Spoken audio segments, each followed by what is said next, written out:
नमस्कार. सुनील माने बागी सोच या आपल्या यूट्यूब चॅनलवर आपण वेगवेगळे विषय घेऊन बोलतो आहे. 2 दिवसांपूर्वी पुण्यात भारतीय जनता पार्टीची राज्य कार्यकारिणीची बैठक झाली.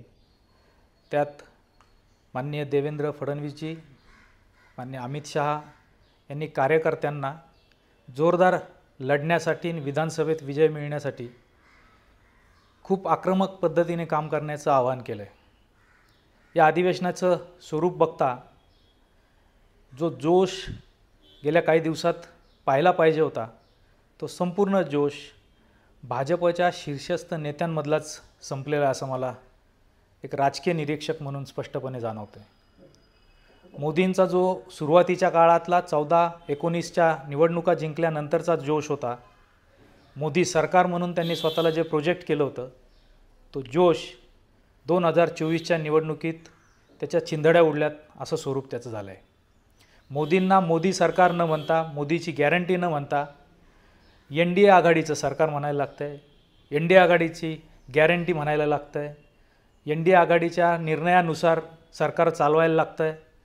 त्यामुळं मोदींचं जर आपण सायको ॲनालिसिस केलं, त्यांची मानसिकता एक आक्रमक नेता आणि बहुमताचं सरकार चालवणारं म्हणजे गुजरातमध्ये मुख्यमंत्री म्हणून, केंद्रात 2 वेळा पंतप्रधान म्हणून आक्रमकपणे आणि मी सांगतो ती पूर्व अशी जी त्यांची काम करण्याची पद्धत आहे, जी भारतीय जनता पक्षातल्या कुणालाही पसंत नाही.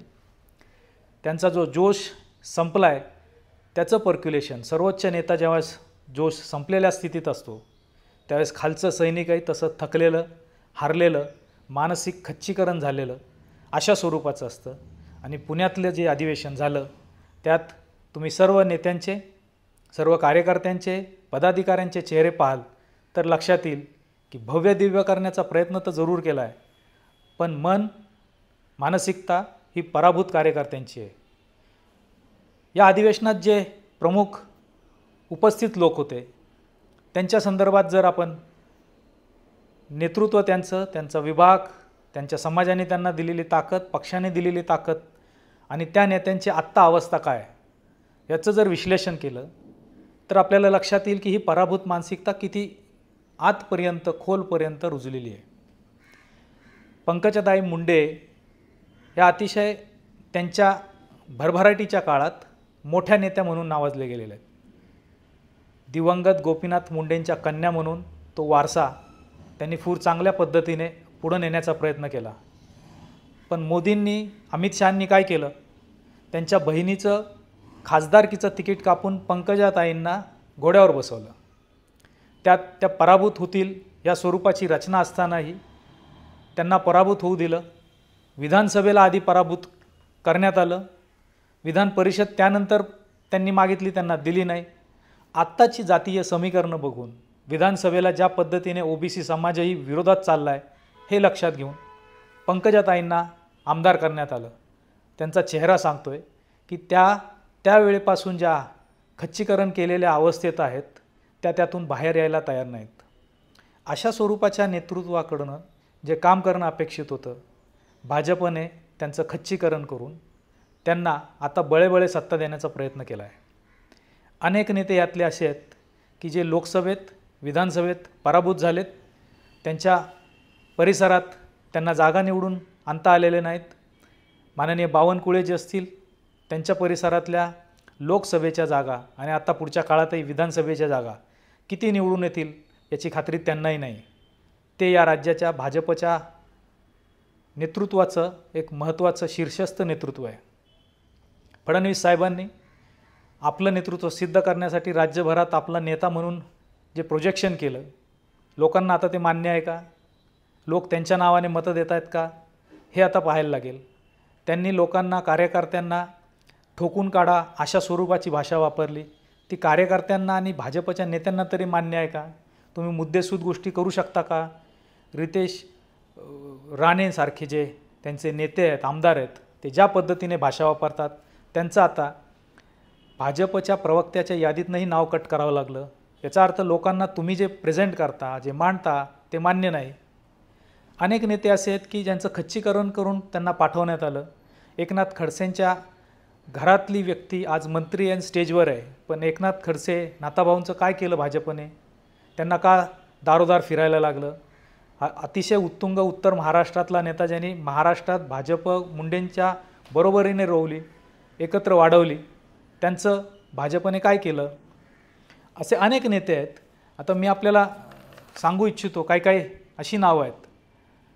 मंगलप्रभात लोढा स्वतः लोकसभेला इच्छुक होते, त्यांना तिकीट नाकारून एका पडीक उमेदवाराला, शिंदे सेनेच्या उमेदवाराला तिथं उभं करण्यात आलं आणि स्वाभाविक आहे तिथं लोकसभा आम्ही महाविकास आघाडी म्हणून जिंकलो. सुधीर मुनगंटीवार, त्यांना काय पद्धतीने ते जिंकून येणार होते हे सगळ्यांना माहिती आहे, कारण त्यांनी उमेदवारी अर्ज भरताना त्यांनाच इच्छा नाही अशा स्वरूपाची मानसिकता त्यांनी त्यावेळी दाखवली. मनापासून ते कधी लढले नाहीत. असा उमेदवार कधी निवडून येऊ शकत नाही आणि दुसऱ्यांना निवडून आणू शकत नाही. विनोद तावडेजी, त्यांना महाराष्ट्रातल्या राजकारणातनं दूर करून बाहेर पाठवण्यात आलं, म्हणून विनोद भाऊ आज राष्ट्रीय राजकारणात आहेत. ते काय स्वतःच्या इच्छेने गेलेत का? त्यांना पाठवण्यात आलं आहे. अशोक चव्हाण, ज्यांना भाजपने भ्रष्टाचाराच्या आरोपावरून संसदेत कॅगचा रिपोर्ट दाखवून आदर्श घोटाळ्याचं नाव सांगून भाजपत घेतलं, त्यांना खासदार केलं. त्यांची नांदेडची जागा तरी त्यांनी निवडून आणावी अशी अपेक्षा होती. पंतप्रधानांनी त्यांच्याकडं सेंट्रल हॉलमध्ये त्यांचं तोंडही पाहिलं नाही. अशा स्वरूपाची ट्रीटमेंट ज्यावेळेस एखाद्या नेत्याला ही पार्टी देते, त्यावेळेस त्या नेत्याकडनं कार्यकर्त्यांना काय संदेश जाणार आहे? भाजपचे आणि काँग्रेसचे त्यांच्याबरोबर असलेले जे वेळेस नेते होते ते त्यांच्याबरोबर असतील आत्ता, ते किती ऐकणार आहेत? अशा स्वरूपाची जी काही परिस्थिती तयार झालेली आहे. चंद्रकांत दादांना न आता कोल्हापूर आपलं मानतं आहे, न पुणे आपलं मानतं आहे. त्यांना सोलापूरचं पालकमंत्री अजितदादांमुळे करण्यात आलं. या स्वरूपाची जी काही परिस्थिती तयार केली आहे, अशा स्वरूपाचं नाव आहे रावसाहेब दानवे साहेबांचं. रावसाहेब फार सरपंच पदापासून केंद्रीय मंत्री पदापर्यंत गेलेले नेते आहेत, पण स्वतःची जागा ते वाचू शकले का? जालन्यात काय जागा निवडून आणू शकतात ते आता ह्या एकूण शरद पवार साहेब, उद्धव ठाकरे साहेब आणि काँग्रेसच्या राहुलजींच्या नेतृत्वाखाली जी आता ही सगळी महाविकास आघाडीची घटक पक्ष एकत्र येत आहेत, जय्यत तयारीने लढत आहेत. मानसिकता लढण्याची आणि जिंकण्याची आहे. हे असे पराभूत झालेले नेते भाजपच्या वतीने भाजपच्या कार्यकर्त्यांना काय बळ देतील अशी मला एक शंका आहे. आशिष शेलारसारखे महाराष्ट्रातले, आता अमित शहांनी त्यांचा उल्लेख केला, मुंबई राज्याचे अध्यक्ष म्हणून. मुंबई हे राज्य होऊ शकत नाही, बहुधा मनात जे असतं ते ओठांवर येतं. आशिष शेलारांना लोकसभेच्या निवडणुकीच्या घोड्यावर बसायचा प्रयत्न झाला. त्यानंतर त्यांनी काय काय क्लुप्त्या करून ते तिकीट आपल्या गळ्यातलं दुसऱ्याच्या गळ्यात लोढणं टाकल्यासारखं टाकलं. आशिष शेलार यातनं सही सलामत सुटले त्यांना, कारण राज्याचं नेतृत्व करायचं आहे. करू दिलं जाईल की नाही हा वेगळा विषय आहे. पण ही सगळी जी नावं जर आपण पाहिलीत, विजयकुमार गावित आहेत, खाडेसाहेब आहेत, सगळे लोक हे आपल्या ठिकाणी पराभूत झालेल्या जागांचे धनी आहेत. हे भाजपला मतं मिळवून देऊ शकलेले नाहीत. पवारसाहेबांच्या झंझावाताला,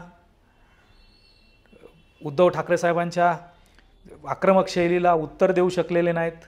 राहुल गांधींचा जो झंझावात त्यांनी सगळ्या देशभरात पोचवला आहे, कार्यकर्ते तळागाळापर्यंत आता पोचले. त्यांचा हा सगळा जे काय भाजप ज्या पद्धतीने वाईट पद्धतीने तोडफोडीचं राजकारण करते ते पाहून या सगळ्या गोष्टीला तोंड द्यायला ही पराभूत मंडळी सक्षम आहेत का?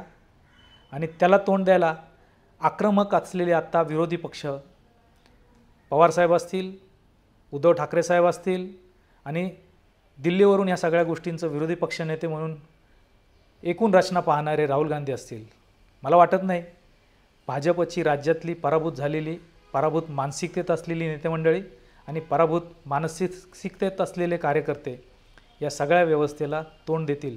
कारण हे आहे फक्त मोदी आणि शहा यांनी जी ही पक्षाची रचना केली आहे, जी सांगायलाही आवडत नाही, जी भाजपलाही आवडत नाही, भाजपच्या नेत्यांना आवडत नाही, कार्यकर्त्यांना आवडत नाही, त्यांनी जी पद्धत अवलंबली आहे ती या देशाला घातक आहे, समाजाला घातक आहे. भाजपचा कार्यकर्ताही जाणतो, त्यामुळं तो आक्रमकपणे बाहेर येत नाही आणि बाहेर येणार नाही याची मला पूर्ण खात्री आहे. त्यामुळं या पुढच्या काळात महाविकास आघाडीचं सरकार राज्यात 100% येणार आहे. हे या ॲनालिसिसमधनं, ह्या विश्लेषणातून आपल्याला समजलं असेल. आपल्या प्रतिक्रिया मला नक्की कळवा. हे चॅनल सबस्क्राईब करा आणि आपले असे विषय चर्चा करून लोकांपर्यंत पोचण्यासाठी मदत करा. धन्यवाद.